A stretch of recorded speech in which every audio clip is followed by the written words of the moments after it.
How to deposit money on Wells Fargo's ATM. Now, depositing money on Wells Fargo is actually very basic. Now, for you to be able to do so, just have to go to the nearest site location of the Wells Fargo ATM machine. All you have to do is just enter your card. You'll have to insert your card and then enter your four-digit PIN.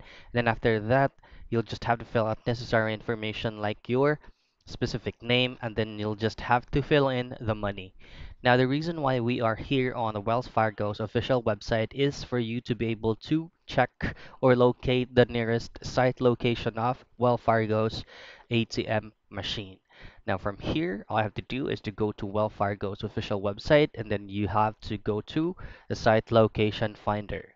Now, this is the site location finder on the Wells Fargo's official website, and then all you have to do is just enter the address, the landmark, the zip code, or the city and state.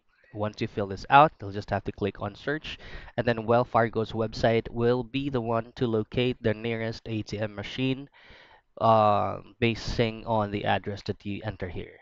So that's it. That's how easy and quick you can deposit a money on Wells Fargo's ATM.